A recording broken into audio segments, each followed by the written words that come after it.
ये कहानी एक छोटे से गांव के एक लड़के आदित्य की है। आदित्य गरीब था, लेकिन उसमें विशेष तरह की चुप्पी और धैर्य था, जो उसके आसपास के लोगों के लिए रहस्य बना हुआ था। गांव में हर कोई उसे बुद्धू समझता था, क्योंकि वह अक्सर अपनी समस्याओं के बारे में नहीं बोलता था और दूसरों की बातों का जवाब नहीं देता था। लेकिन आदित्य को इसका फर्क नहीं पड़ता था। आदित्य के परिवार की आर्थिक स्थिति बहुत अच्छी नहीं थी। उसके पिता एक छोटे से दुकान पर काम करते थे और माँ घर संभालती थी। आदित्य बचपन से ही बहुत परिश्रमी था, लेकिन गांव के लोग उसे अक्सर ताने मारते और कहते, तुम्हारे पास क्या है? केवल हाथ में काम है, बाकी कुछ नहीं। आदित्य हर बार इन तानों को चुपचाप सुनता और काम में लग जाता। वह किसी से कोई जवाब नहीं देता, लेकिन जब लोग उसे देखकर हंसते या उसे नकारात्मक शब्दों से तंग करते, तो भी वो खुद को शांत रखता। आदित्य की शांत स्वभाव को देखकर एक दिन गांव के बुजुर्ग शिक्षक श्रीमान शर्मा ने उससे पूछा, तुम हमेशा चुप क्यों रहते हो? जब लोग तुम्हारा मजाक उड़ाते हैं, तब भी तुम कुछ नहीं बोलते? क्या तुम्हें कोई फर्क नहीं पड़ता? आदित्य मुस्कुराया और जवाब दिया, गुरुजी, मुझे लगता है कि हर बात का जवाब देना जरूरी नहीं होता। अगर मैं हर बार इन तानों का जवाब दूं, तो न मैं अपने काम पर ध्यान दे पाऊंगा, न अपने सपनों को पूरा कर सकूंगा। शर्मा जी थोड़ा हैरान हुए, लेकिन उन्होंने आदित्य को समझाने की कोशिश की। लेकिन बेटे, लोग तुम्हारे ऊपर हंसी उड़ा रहे हैं, क्या तुम्हें उन पर गुस्सा नहीं आता? आदित्य ने शांतिपूर्वक जवाब दिया, गुस्सा तो आता है गुरुजी, लेकिन गुस्से में आकर क्या होगा? गुस्से से सिर्फ समय बर्बाद होगा, और मुझे नहीं लगता कि किसी और के शब्दों में इतनी ताकत है कि वे मेरी मेहनत और सपनों को बदल सकें। शर्मा जी को आदित्य की बात समझ में आई और उन्होंने उसे एक सीख दी, ध्यान रखना बेटा, अपनी ऊर्जा उन लोगों को जवाब देने में न लगाओ जिनका उद्देश्य तुम्हें नीचा दिखाना है। अपनी ऊर्जा को उस दिशा में लगाओ जहां तुम्हें अपना बेहतर बनाना है। आदित्य के भीतर ये विचार गहरे तक बैठ गया। उसने ठान लिया कि वह अपनी मेहनत में और अधिक मेहनत करेगा और दूसरों की बातों को नजरअंदाज करेगा। कुछ साल बाद आदित्य ने अपने पिता के छोटे से दुकान को एक बड़ी दुकान में बदल दिया। उसने अपनी मेहनत, समझदारी और शांति के साथ उस दुकान को इतना बढ़ाया कि वह अब पूरे गांव में मशहूर हो गया। गांव के लोग अब उसकी सफलता देखकर हैरान थे और कहते, ये वही लड़का था जो कभी किसी की बात का जवाब नहीं देता था, और आज देखो, इसने अपनी मेहनत से ये सब हासिल कर लिया। आदित्य अब किसी से भी बदले हुए तरीके से नहीं बोलता था। जब भी कोई उसकी सफलता के बारे में पूछता, तो वो शांति से जवाब देता, जो आप कहते हैं वह सच्चाई हो सकती है, लेकिन असल सफलता तब मिलती है जब आप अपनी मेहनत पर विश्वास करते हो और लोगों की बातों से हटकर अपना रास्ता खुद चुनते हो। आदित्य की कहानी हमें ये सिखाती है कि हर बात का जवाब देना जरूरी नहीं होता। जीवन में कई बार हमें ऐसे लोगों से मिलना पड़ता है जो हमें नीचा दिखाने या हमें तंग करने की कोशिश करते हैं। ऐसे लोगों की बातों का जवाब देने से सिर्फ समय और ऊर्जा की बर्बादी होती है। हम यदि हर आलोचना का जवाब देने में लगेंगे, तो कभी अपने उद्देश्य को हासिल नहीं कर पाएंगे। आदित्य ने इस बात को समझा कि अपनी ऊर्जा और समय को दूसरों के नकारात्मक शब्दों में न खर्च कर हमें अपनी मेहनत पर ध्यान देना चाहिए। उसने अपनी चुप्पी को अपनी ताकत बना लिया और उसी चुप्पी ने उसे सफल बनाने में मदद की। इसी प्रकार जीवन में हमें ये समझना चाहिए कि किसी की नकारात्मकता को अनदेखा करना ही सबसे बेहतर विकल्प है। जब हम जवाब देने के बजाय अपने काम में लगे रहते हैं, तो हम उन आलोचनाओं से ऊपर उठ जाते हैं और सफलता की ओर बढ़ते हैं। अंततः किसी की नकारात्मकता और तानों का जवाब देना नहीं, बल्कि अपनी मेहनत से अपनी पहचान बनाना ही असली जवाब है। आदित्य ने हमें यही सिखाया कि शांति में शक्ति है और सफलता केवल उनकी होती है जो दूसरों की बातों को नजरअंदाज करके अपने लक्ष्यों की ओर बढ़ते रहते हैं। यह कहानी हमें यह भी सिखाती है कि जीवन में जब हम अपनी शांतिपूर्वक प्रतिक्रिया को महत्वपूर्ण समझते हैं, तो हम मानसिक शांति बनाए रखते हैं और अपने सपनों को पूरा करने में सफल होते हैं। ये कहानी है एक छोटे से शहर के एक शांत और संयमित व्यक्ति समीर की। समीर का जीवन साधारण था, लेकिन उसकी एक विशेषता थी।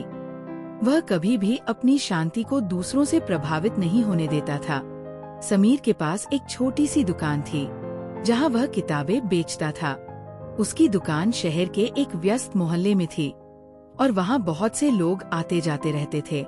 एक दिन समीर की दुकान पर एक आदमी आया, जिसका नाम विशाल था। विशाल अक्सर गुस्से में रहता था और किसी न किसी बात पर चिड़चिड़ा रहता था। वह दुकानदार से बिना किसी कारण उलझ जाता और हर छोटी बात पर बहस करता।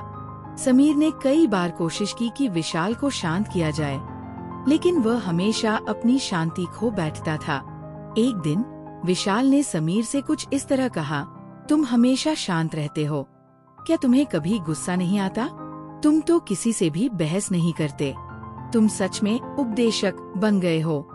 समीर मुस्कुराया और विशाल से पूछा, तुम जानते हो विशाल, अगर मैं भी तुम्हारे जैसा हर छोटी बात पर गुस्से में आकर जवाब दूं तो क्या होगा? विशाल थोड़ा चौंका और बोला, तुम कह रहे हो कि गुस्सा न करना ठीक है? समीर ने जवाब दिया, देखो, गुस्सा करना एक क्षणिक भावना है, लेकिन उसे लंबे समय तक अपने भीतर पाले रखना केवल दुख और मानसिक तनाव बढ़ाता है। मैं जानता हूँ कि तुम गुस्से में हो, लेकिन क्या तुमने कभी ये सोचा है कि गुस्सा करके तुम अपनी शांति को खो बैठते हो और दूसरे लोग इस गुस्से से प्रभावित होते हैं? विशाल थोड़ा हैरान हुआ और बोला, लेकिन जब लोग मुझे परेशान करते हैं तो मैं गुस्से में आ ही जाता हूँ। क्या करें? समीर ने शांतिपूर्वक उत्तर दिया, जब कोई तुम्हें परेशान करता है तो वह तुम्हारी शांति की परीक्षा लेता है, लेकिन अगर तुम अपनी शांति को बनाए रखोगे तो तुम न केवल उस व्यक्ति को जवाब नहीं दोगे, बल्कि खुद को भी मानसिक शांति दोगे। हर व्यक्ति के पास अपनी शांति की रक्षा करने की शक्ति होती है। बस ये समझना जरूरी है कि हमें किसी की नकारात्मकता को अपनी सकारात्मकता पर हावी नहीं होने देना चाहिए। विशाल ने समीर की बातों को ध्यान से सुना और कुछ देर सोचता रहा। उसने सोचा, समीर सही कह रहा है। अगर मैं हर बार गुस्से में आकर जवाब देता हूँ तो मुझे कभी शांति नहीं मिलेगी। कुछ दिनों बाद विशाल ने ये ठान लिया कि वह गुस्से को खुद पर हावी नहीं होने देगा। धीरे धीरे उसने अपनी सोच को बदला और जब भी उसे गुस्सा आता वह चुपचाप शांत हो जाता और गहरी सांसें लेकर अपने आप को शांत करता। उसकी जिंदगी में भी बदलाव आया। उसकी मानसिक स्थिति सुधरी और वह ज्यादा खुश रहने लगा। समीर और विशाल की कहानी हमें ये सिखाती है कि अपनी शांति को बनाए रखना बहुत महत्वपूर्ण है। जीवन में बहुत से लोग और घटनाएं हमें मानसिक दबाव में डाल सकती हैं, लेकिन यह हमारी जिम्मेदारी है कि हम अपनी शांति की रक्षा करें। यदि हम अपनी मानसिक स्थिति को दूसरों के नियंत्रण में छोड़ देंगे तो हम खुद को ही नुकसान पहुंचाएंगे। जैसे समीर ने विशाल को समझाया, गुस्सा और नकारात्मकता केवल हमारी मानसिक शांति को छीनती है। हमें ये समझना होगा कि हम किसी और के क्रोध या नकारात्मकता को अपने ऊपर हावी नहीं होने दे सकते। जब हम अपनी शांति की रक्षा करते हैं तो हम अपने मन को शांत रखते हैं और मानसिक रूप से मजबूत बनते हैं। विशाल ने जैसे अपनी सोच में बदलाव किया, उसी तरह हमें भी ये समझने की जरूरत है कि शांति हमारे भीतर से आती है और इसे किसी भी बाहरी परिस्थिति से प्रभावित नहीं होने देना चाहिए। ये कहानी हमें ये सिखाती है कि शांति केवल बाहरी परिस्थितियों से नहीं, बल्कि हमारे भीतर से आती है। जब हम अपनी शांति को बनाए रखते हैं तो हम न केवल अपने जीवन को खुशहाल बना सकते हैं, बल्कि अपने आसपास के लोगों को भी सकारात्मकता से प्रभावित कर सकते हैं। इसी तरह जीवन में शांति और मानसिक संतुलन बनाए रखने के लिए हमें अपनी सोच को नियंत्रित करने की आवश्यकता है। जब हम शांति को प्राथमिकता देते हैं तो हम अपनी ऊर्जा को नकारात्मकता से बचाकर सकारात्मक दिशा में उपयोग कर सकते हैं। इस कहानी से हमें यह भी सीखने को मिलता है कि शांति किसी बाहरी चीज से नहीं आती, बल्कि ये एक आंतरिक गुण है जिसे हम विकसित कर सकते हैं। ये शक्ति हमें सच्चे सुख और संतुलित जीवन की ओर ले जाती है। ये कहानी एक छोटे से शहर की एक लड़की सिया की है। सिया एक बहुत ही सकारात्मक और खुशमिजाज लड़की थी। जो हर मुश्किल को हंसते हंसते पार करने की कोशिश करती थी। वह हमेशा नए नए तरीके खोजने में विश्वास करती थी और दुनिया को एक बेहतर स्थान बनाने का सपना देखती थी। सिया की ये सकारात्मक सोच उसकी पढ़ाई, काम और रिश्तों में भी दिखाई देती थी। लेकिन सिया के जीवन में कुछ लोग ऐसे थे जो हमेशा उसे नकारात्मकता का सामना कराते थे। उसका एक क्लासमेट रितेश हमेशा उसका मजाक उड़ाता और कहता, तुम्हारी सोच बहुत बचकानी है, तुम कभी कुछ बड़ा नहीं कर पाओगी। उसके कुछ रिश्तेदार भी हमेशा उसे ताने मारते, तुमसे कुछ नहीं होगा, तुम्हें बड़ी बातों के बारे में सोचना छोड़ देना चाहिए। रितेश और उसके रिश्तेदारों की बातें सिया को दुख पहुंचाती थी, लेकिन उसने कभी भी इन नकारात्मक विचारों को अपने ऊपर हावी नहीं होने दिया। वह जानती थी कि इनकी बातें उसे रोकने वाली नहीं हैं, लेकिन धीरे धीरे उसने महसूस किया कि इनकी नकारात्मकता उससे मानसिक रूप से प्रभावित कर रही थी। वो सोचती, क्या मैं इन लोगों से जुड़े रहने का जोखिम उठाकर अपनी ऊर्जा बर्बाद करती रहूं, या इनसे दूरी बना लूं और अपना ध्यान अपने लक्ष्य पर रखूं? एक दिन सिया ने एक फैसला लिया। उसने न केवल रितेश से बल्कि अपने उन रिश्तेदारों से भी दूरी बना ली जो हमेशा उसकी नकारात्मकता में उलझाते थे। उसने ये समझ लिया कि अगर वह अपने सपनों को साकार करना चाहती है तो उसे इन नकारात्मक लोगों से खुद को अलग करना होगा। उसने अपनी पूरी ऊर्जा अपने लक्ष्य और आत्मविकास में लगानी शुरू कर दी। सिया ने अपनी पढ़ाई में और अधिक मेहनत करना शुरू किया। उसने अपनी कला और स्किल्स पर काम किया और अपना आत्मविश्वास बढ़ाया। धीरे धीरे उसकी मेहनत रंग लाई। उसने अपनी कड़ी मेहनत से न केवल अपने परिवार का सम्मान बढ़ाया, बल्कि खुद को भी साबित किया। सिया अब उन लोगों के लिए एक प्रेरणा बन गई जो उसे कभी नकारात्मक रूप से देखते थे। एक साल बाद सिया ने अपने शहर में आयोजित एक बड़ी प्रतियोगिता में हिस्सा लिया और प्रथम स्थान प्राप्त किया। जब उसने जीत की ट्रॉफी अपने हाथों में देखी तो वो सोचने लगी, ये जीत सिर्फ मेरी मेहनत का नतीजा नहीं है, बल्कि मेरी नकारात्मक लोगों से दूरी बनाने का परिणाम है। अगर मैं इनसे जुड़ी रहती तो कभी भी इतना आगे नहीं बढ़ पाती। सिया की कहानी हमें ये सिखाती है कि नकारात्मक लोगों से दूरी बनाना हमारे मानसिक और आत्मिक विकास के लिए बेहद महत्वपूर्ण है। जीवन में ऐसे कई लोग होते हैं जो हमें ये यकीन दिलाने की कोशिश करते हैं कि हम कुछ नहीं कर सकते। वे हमें अपनी सोच और दृष्टिकोण से सीमित करना चाहते हैं, लेकिन अगर हम उनके प्रभाव में आकर अपनी ऊर्जा नकारात्मक विचारों में बर्बाद करने लगते हैं तो हम कभी अपने असली पोटेंशियल को पहचान नहीं पाएंगे। जैसे सिया ने रितेश और अपने रिश्तेदारों से दूरी बनाई, वैसे ही हमें भी अपने जीवन में उन लोगों से दूरी बनानी चाहिए जो हमारे आत्मविश्वास और सकारात्मकता को कमजोर करते हैं। ये दूरी हमें न केवल मानसिक शांति देती है, बल्कि हमें अपनी ऊर्जा को सही दिशा में लगाने का मौका भी मिल जाता है। कभी कभी हम अपनी जिंदगी में ऐसे लोगों को महत्वपूर्ण मान लेते हैं जो केवल हमें खींचते रहते हैं और हमारे सपनों को नकारते हैं, लेकिन सच्चाई यह है कि हमें उन लोगों से आगे बढ़ने की जरूरत होती है जो हमें हर कदम पर नीचे गिराना चाहते हैं। ये कठिन हो सकता है, लेकिन यदि हम ये समझते हैं कि अपनी सफलता और शांति के लिए यह कदम उठाना जरूरी है, तो हम अपने जीवन में सकारात्मक बदलाव ला सकते हैं।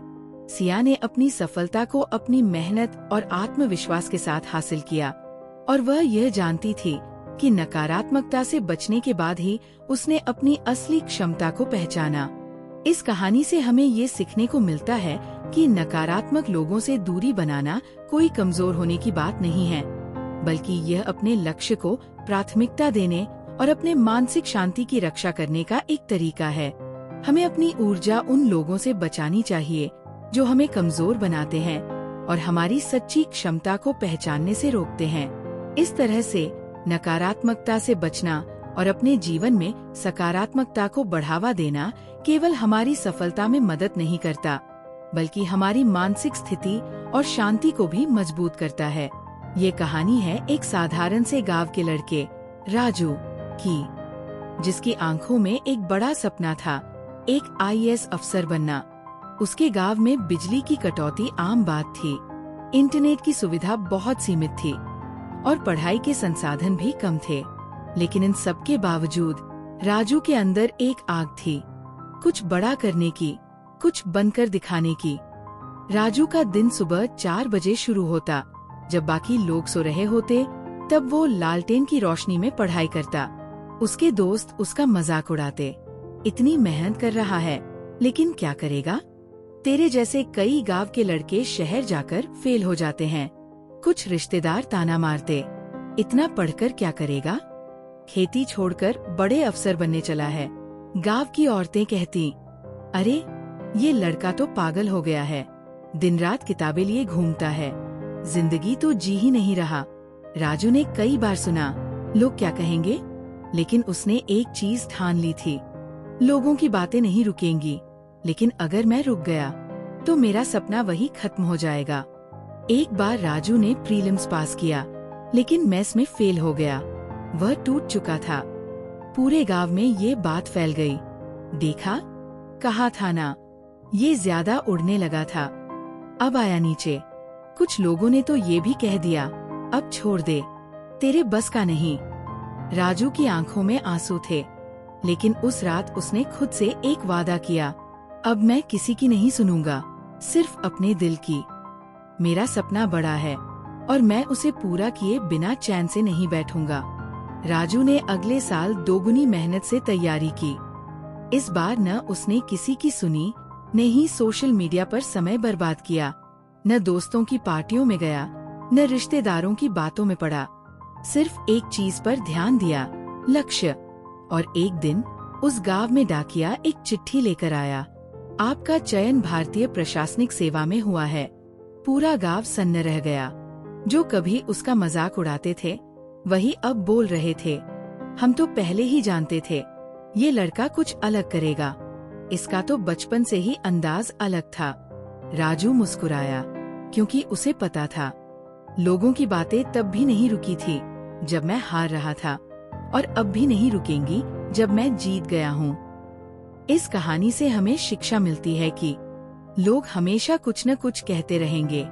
अगर आप कुछ अच्छा कर रहे हो तो जलन में बोलेंगे, अगर आप असफल हो जाओ तो ताने मारेंगे। आप किसी की बातों को रोक नहीं सकते, लेकिन आप खुद को रोक सकते हो उनकी बातों में आकर। इस दुनिया में आपकी पहचान आपकी सफलता से बनती है, बहस से नहीं। इसलिए समय बर्बाद मत करो उन लोगों पर जो तुम्हारा रास्ता नहीं समझते। जब आप अपने गोल पर फोकस करते हो तो धीरे धीरे वही लोग चुप हो जाते हैं। लोग क्या कहेंगे, इससे फर्क नहीं पड़ता। फर्क इससे पड़ता है कि आप क्या सोचते हो और क्या करते हो। रास्ते में आवाजें बहुत होंगी, लेकिन आपका लक्ष्य आपकी मंजिल तक ले जाएगा। अगर आप डटे रहे, रुके नहीं और फोकस बनाए रखा। ये कहानी है आरव नाम के एक युवा व्यवसायी की, जो अपने आत्मबल और संयम के लिए जाना जाता था, लेकिन वो हमेशा ऐसा नहीं था। आरव एक सामान्य मध्यम वर्गीय परिवार से आता था। बचपन से ही उसमें कुछ कर दिखाने का जुनून था। जब उसके दोस्त फैशन, पार्टी और सोशल मीडिया में उलझे रहते, तब आरव चुपचाप अपने कमरे में बिजनेस आइडियाज पर काम करता। वह घंटों किताबें पढ़ता, नए आइडिया सोचता और प्लान बनाता, लेकिन उसके इस एकांत और समर्पण को लोग गलत समझते थे। लोग कहते, ये लड़का घमंडी है, इतना चुप रहता है, जरूर कुछ दिमागी परेशानी होगी, छोटे घर से है, ये बिजनेस उसके बस की बात नहीं। ये सब सुनकर कभी कभी आरव के मन में आक्रोश आ जाता। वो सोचता, मैं इन्हें जवाब दूं, साबित करूं कि मैं गलत नहीं हूं। लेकिन फिर उसने एक दिन अपने गुरु की कही बात याद की, शेर कभी कुत्तों के भौंकने पर प्रतिक्रिया नहीं करता, क्योंकि उसे मालूम होता है कि उसका लक्ष्य शिकार है, बहस नहीं। ये बात आरव के दिल में उतर गई। उसने एक वाक्य अपने दिमाग में बिठा लिया, इग्नोर इज पावर। जब आरव ने कॉलेज के बाद एक छोटा सा स्टार्टअप शुरू किया, तो शुरुआत में उसे बहुत आलोचना का सामना करना पड़ा। लोग कमेंट करते, ये फेक बिजनेस है, आरव तो खुद को सीईओ बोलता है, लेकिन दिखावा करता है। अभी 4 लोग हैं टीम में और सपना यूनिकॉर्न बनने का है। उसके कॉम्पिटिटर्स उसके पोस्ट पर फालतू की बातें लिखते, फेक रिव्यूज डालते। बहुत से लोग उसकी प्रोफाइल पर जाकर मजाक उड़ाते, मेम्स बनाते, लेकिन आरव ने एक भी बार जवाब नहीं दिया। उसने सब अनदेखा किया। वह जानता था कि अगर उसने पलटकर जवाब दिया तो उसकी ऊर्जा व्यर्थ जाएगी। हर पल जो वो लोगों की बातों में उलझने में लगाएगा, वह उसकी ग्रोथ और विजन से दूर ले जाएगा। 3 साल बाद आरव की वही कंपनी आज 50+ लोगों की टीम के साथ करोड़ों का टर्नओवर कर रही थी। अब वही लोग जो कभी मजाक उड़ाते थे, अब इनबॉक्स में लिखते थे, भाई तुम्हारा स्ट्रगल इंस्पायरिंग है, तेरे से मिलना है एक बार, कुछ सीखना है। आरव ने अब भी जवाब नहीं दिया। क्यों? क्योंकि वह जान चुका था, जो वक्त तुमने अनदेखा करने में लगाया, वही तुम्हें अंदर से इतना मजबूत बना देता है कि तुम्हें किसी के वैलिडेशन की जरूरत नहीं पड़ती। इस कहानी से हमें शिक्षा मिलती है कि इग्नोर करना कमजोरी नहीं, सबसे बड़ी ताकत है। क्योंकि जब आप किसी बात पर प्रतिक्रिया नहीं देते, तो आप दिखाते हैं कि आप अपनी ऊर्जा कहाँ लगाना चाहते हैं। जो लोग आपको परेशान करना चाहते हैं, वे आपकी प्रतिक्रिया के भूखे होते हैं। जब आप शांत रहते हो, तब उन्हें अपनी हार का एहसास होता है। हर बहस, हर आरोप, हर ताने का जवाब देना जरूरी नहीं। जवाब देने से आप सही साबित नहीं होते, केवल कमजोर लगते हो। जब आप ध्यान भटकाने वाली चीजों को अनदेखा करना सीख जाते हो, तब आप सिर्फ लक्ष्य पर फोकस करते हो, और वही आपको सबसे आगे ले जाता है। जिस दिन तुमने सीखा कि किसे जवाब देना है और किसे नहीं, उसी दिन से तुम्हारा असली विकास शुरू होता है। जो तुम्हें चोट पहुंचाना चाहते हैं, उनके लिए तुम्हारी चुप्पी ही सबसे बड़ा जवाब है। Ignoring isn't weakness, it's emotional intelligence, discipline and real power. ये कहानी है निखिल नाम के एक साधारण कर्मचारी की, जो एक प्राइवेट कंपनी में जूनियर अकाउंटेंट के पद पर काम करता था। निखिल मेहनती था, ईमानदार था और बिना किसी दिखावे के बस अपना काम करता रहता था। लेकिन अफसोस की बात ये थी कि ऑफिस में कुछ लोग उससे जलते थे, खासकर वो लोग जो कम काम करते थे लेकिन ज्यादा दिखावा करते थे।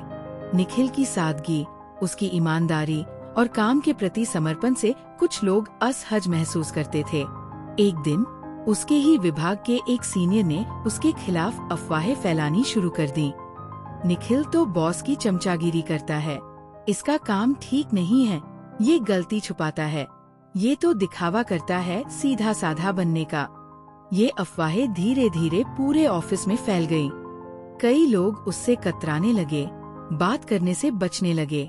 किसी और की जगह पर होता तो खुद को बचाने के लिए लड़ पड़ता, सफाई देता या झगड़ जाता। लेकिन निखिल ने कुछ नहीं कहा, बिल्कुल भी नहीं। न उसने सफाई दी, न किसी से बहस की। उसने सोचा, अगर मैं सफाई देने लग गया तो बकवास फैलाने वालों से मैं अलग कैसे रहूंगा। मेरे पास जवाब देने का सबसे अच्छा तरीका है मेरा काम। निखिल ने उसी तरह शांत रहकर मेहनत से काम करना जारी रखा। हर दिन वह समय पर आता, काम पूरे समर्पण से करता और किसी की बुराई में समय नहीं लगाता।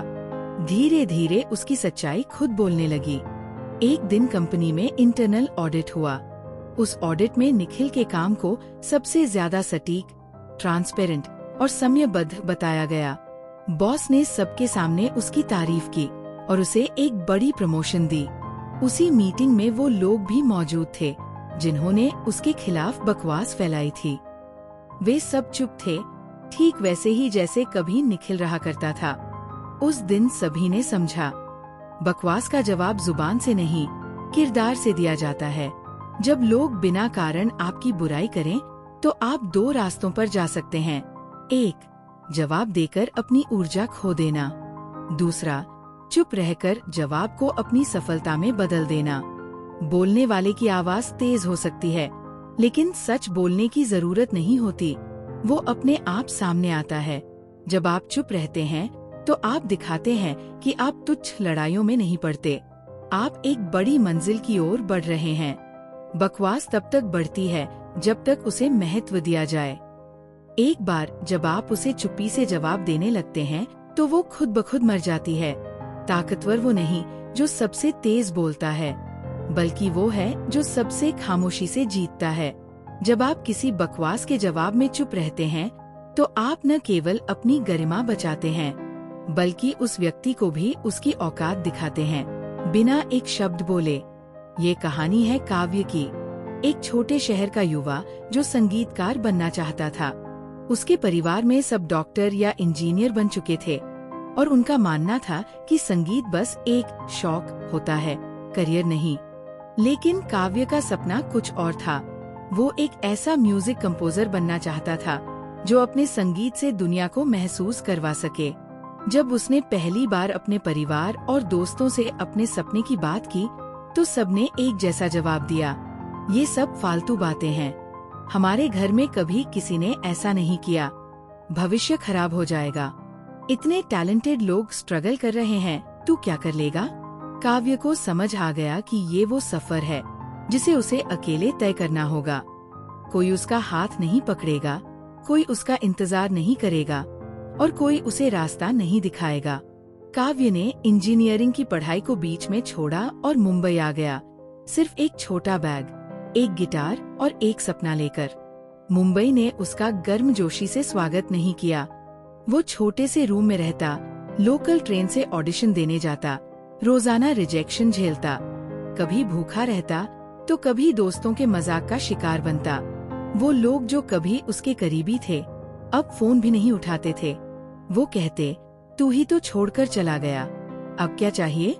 इस अकेलेपन ने उसे अंदर से तोड़ा, लेकिन उसी ने उसे गढ़ा भी। एक दिन रात के अंधेरे में छत पर बैठा काव्य रो रहा था। उसने खुद से पूछा, क्या मैं गलत हूँ? क्या मुझे लौट जाना चाहिए? लेकिन अगले ही पल उसने अपनी रिकॉर्ड की गई धुनों को सुना। वो संगीत जो उसने अकेलेपन में रचा था, वो सुर जो उसके दर्द से निकले थे, वो रचनाएं जो किसी और की नहीं, सिर्फ उसकी आत्मा की आवाज थी। उसे एहसास हुआ, जो राह मैंने चुनी है वो कठिन है, लेकिन यही मेरी पहचान है। 3 साल तक कोई बड़ा मौका नहीं मिला, लेकिन एक दिन एक इंडी फिल्म के डायरेक्टर ने उसकी एक पुरानी इंस्टाग्राम पोस्ट सुनी जो उसने बिना किसी उम्मीद के डाली थी। उस धुन को सुनकर डायरेक्टर ने उसे अपनी फिल्म का बैकग्राउंड स्कोर कंपोज करने का मौका दिया। फिल्म ने क्रिटिकल तारीफें बटोरी और काव्य के संगीत ने सबका दिल जीत लिया। अब वो उसी इंडस्ट्री का हिस्सा बन चुका था जो कभी उसे अनजान कहकर रिजेक्ट करती थी। अब लोग कहते, तू तो शुरू से ही अलग था, तेरे जैसा साउंड तो किसी के पास नहीं है, तू अकेला आया, लेकिन तू अकेला नहीं रहा। इस कहानी से हमें शिक्षा मिलती है कि सच्चे सपनों की राह पर अक्सर कोई साथ नहीं होता, लेकिन वही राह आपको आपकी असली ताकत दिखाती है। अकेले चलने से डर नहीं लगता, डर तब लगता है जब हम दूसरों की भीड़ में अपने आप को खो देते हैं। जब आप अकेले चलते हैं तब आप खुद को समझते हैं, खुद से बात करते हैं, और वही आत्मबोध आपको असली सफलता की ओर ले जाता है। भीड़ में चलना आसान है क्योंकि वहाँ सोचने की जरूरत नहीं। अकेले चलना कठिन है, लेकिन वही लोग इतिहास बनाते हैं। तुम अकेले चल रहे हो, इसका मतलब ये नहीं कि तुम गलत हो। शायद तुम वही हो जो सबसे आगे हो। अकेलापन मंजिल नहीं रोकता, वो तुम्हें तैयार करता है। जो भीड़ से अलग चलने की हिम्मत रखता है, वही इतिहास बनाता है। यह कहानी है सिया की, एक आत्मविश्वासी, संवेदनशील और महत्वाकांक्षी युवती की, जो हमेशा दूसरों को खुश रखने की कोशिश करती थी। स्कूल हो, कॉलेज या ऑफिस, सिया हर जगह सबकी राय को बहुत महत्व देती थी। वो सोचती थी, अगर सब खुश हैं, तो मैं सही कर रही हूँ। लेकिन ये आदत धीरे धीरे उसकी शांति और खुशी छीनने लगी। कॉलेज में जब उसने फोटोग्राफी को करियर बनाने का फैसला किया, तो लोगों ने कहा, लड़कियों के लिए ये लाइन नहीं है, तू अच्छी है पढ़ाई में, MBA कर ले। कभी स्टूडियो में काम किया है? पता भी है कितना संघर्ष होता है? उसके परिवार के कुछ लोग तक ताने मारने लगे, पिता की इज्जत मिट्टी में मिलाएगी, शादी करवा दो इसकी, दिमाग ठीक हो जाएगा। सिया अंदर ही अंदर टूटने लगी। वो सोचती, क्या मैं वाकई गलत कर रही हूँ? क्या सबकी राय मुझसे ज्यादा सही है? उसने कुछ समय के लिए फोटोग्राफी छोड़ दी और धम्बिये में दाखिला ले लिया। लेकिन कुछ ही महीनों में उसकी हालत बिगड़ने लगी। तनाव, चिंता और आत्मग्लानि। क्यों? क्योंकि वह एक ऐसा जीवन जी रही थी जो उसका था ही नहीं। वो सबकी राय को ज्यादा और अपने सुकून को कम समझ रही थी। एक दिन एक पुराने दोस्त ने उससे कहा, सिया, तू खुश क्यों नहीं दिखती? सिया बोली, सबकी बात मान रही हूँ, लेकिन खुद को खो रही हूँ। दोस्त ने बस एक बात कही, लोगों की राय उनके मन की चीज है और सुकून तेरे अपने मन की। उस रात सिया ने एक निर्णय लिया। वो फिर से कैमरा उठाएगी। लोग क्या सोचेंगे, क्या कहेंगे, उसे कोई फर्क नहीं पड़ेगा। सिया ने 1 साल तक अकेले संघर्ष किया। छोटे मोटे इवेंट्स, फ्री फोटोशूट्स, कभी पैसे नहीं मिलते, कभी तारीफ नहीं, लेकिन वो शांति जो उसके अंदर लौट आई थी, वो अनमोल थी। धीरे धीरे उसकी तस्वीरें वायरल होने लगी। उसे एक मैगजीन कवर शूट करने का मौका मिला। लोगों ने उसी काम की तारीफ करनी शुरू कर दी जिसे उन्होंने कभी गलत रास्ता कहा था। एक इंटरव्यू में जब पूछा गया, अगर उस समय लोगों की बात मानकर रुकी रहती तो आज यहाँ होती, उसने मुस्कुराकर जवाब दिया, शायद हाँ, लेकिन सुकून के बिना, और वो जिंदगी अधूरी होती।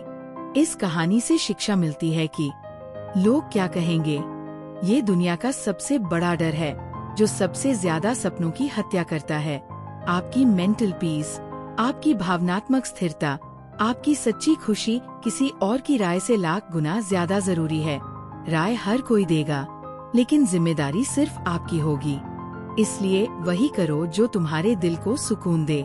जब आप दूसरों को खुश रखने के चक्कर में खुद को दुखी कर लेते हो, तो दुनिया आपको समझदार नहीं, बस कमजोर मानती है। खुश रहने के लिए जरूरी नहीं कि सब तुम्हें सही समझें, जरूरी है कि तुम खुद को सही महसूस करो। सुकून कोई बाहरी चीज नहीं, ये तुम्हारे फैसलों में छुपा होता है। अगर किसी की राय तुम्हारे सुकून को छीन रही है, तो यकीन मानो वो राय तुम्हारे लायक नहीं है। ये कहानी है राहुल की, एक स्मार्ट, टैलेंटेड और जिज्ञासु युवा जो अपने काम में सफल होना चाहता था। वो हर दिन नए आइडियाज लाता, मेहनत करता और खुद को आगे बढ़ाने के लिए प्रयास करता। लेकिन राहुल की एक समस्या थी, वो हर उस इंसान को जवाब देता था जो उसे रोकने की कोशिश करता था। अगर कोई आलोचना करता तो वो घंटों बहस में उलझ जाता। अगर कोई व्यंग्य करता तो वो अंदर से टूट जाता और खुद को साबित करने की कोशिश में सारी एनर्जी खर्च कर देता। राहुल दिन भर काम करता, लेकिन शाम तक थका, बुझा और गुस्से से भरा रहता था। क्यों? क्योंकि उसका ज्यादातर समय और ऊर्जा उन लोगों पर खर्च हो रही थी जिनका न तो कोई उद्देश्य था न विजन, बस दूसरों को नीचे गिराना आता था। एक दिन उसने एक बहुत ही शानदार प्रोजेक्ट बनाया और अपनी टीम के साथ प्रेजेंट किया, लेकिन कुछ लोग जो उसके बढ़ते कदमों से जलते थे, उन्होंने तुरंत कह दिया, इसमें कुछ नया नहीं है, तू तो बस दिखावा करता है, तेरा एटीट्यूड बहुत हो गया, संभल जा। राहुल गुस्से से भर गया। उसने मीटिंग के बाद लंबी बहस की, मेल्स में जवाब दिया, सोशल मीडिया पर स्टेटस डालकर खुद को सही साबित करने की कोशिश की। उस रात वह सो नहीं पाया और अगली सुबह ऑफिस पहुंचने पर पता चला कि एक और टीम ने उसकी ही आइडिया को आगे ले जाकर प्रमोशन पा लिया। क्यों? क्योंकि राहुल जवाब देता रहा और दूसरे लोग आगे बढ़ गए। राहुल ने थककर एक दिन अपने पुराने गुरुजी को फोन किया और कहा, मैं मेहनत कर रहा हूँ लेकिन थक जा रहा हूँ, क्या करूँ? गुरुजी ने बस एक बात कही, अगर तुम हर कुत्ते को पत्थर मारोगे जो तुम्हारे पीछे भौंकेगा तो मंजिल तक कब पहुँचोगे? ऊर्जा सीमित है बेटा, इसे अपने लक्ष्य पर खर्च करो, न कि उन लोगों पर जो खुद कहीं नहीं जा रहे। उस दिन के बाद राहुल ने निर्णय लिया, वो अब किसी भी नेगेटिव इंसान को जवाब नहीं देगा। जो लोग टोकते हैं, काटते हैं या जलते हैं, उन्हें समय नहीं देगा। वो अपने काम पर, लक्ष्य पर और खुद की ग्रोथ पर ध्यान देगा। धीरे धीरे वो शांत, संयमी और केंद्रित रहने लगा। अब उसका समय सोशल मीडिया पर जवाब देने में नहीं, बल्कि नई स्किल सीखने, आइडियाज को निखारने और आगे बढ़ने में जाने लगा। कुछ महीनों बाद वही राहुल, जिसने कभी दूसरों की बातों में ऊर्जा गंवाई थी, अब एक बड़ी टीम का लीडर बन चुका था। और जो लोग पहले उसे नीचा दिखाते थे, अब उसकी तारीफ करने लगे। इस कहानी से शिक्षा मिलती है कि हर आवाज का जवाब देना जरूरी नहीं होता, खासकर जब वो सिर्फ तुम्हें भटकाने के लिए उठाई गई हो। ऊर्जा अमूल्य है। अगर तुम इसे हर छोटी बात, हर आलोचना, हर बेकार व्यक्ति पर खर्च कर दोगे, तो अपने सपनों तक पहुंचने की ताकत खो दोगे। बदले में चुप रह जाना भी एक जीत है, क्योंकि जवाब देना नहीं, सफल हो जाना ही सबसे बड़ा जवाब है। बेकार लोगों का मकसद तुम्हें रोकना है। अगर तुम रुक गए तो वही जीते। तुम्हारी ऊर्जा तुम्हारी सबसे बड़ी पूंजी है। इसे सोच समझकर खर्च करो। जो लोग तुम्हारे रास्ते में कांटे बिछाते हैं, उनसे उलझने में वक्त मत गंवाओ। बस आगे बढ़ते रहो और एक दिन वही कांटे उनके पैरों में चुभेंगे।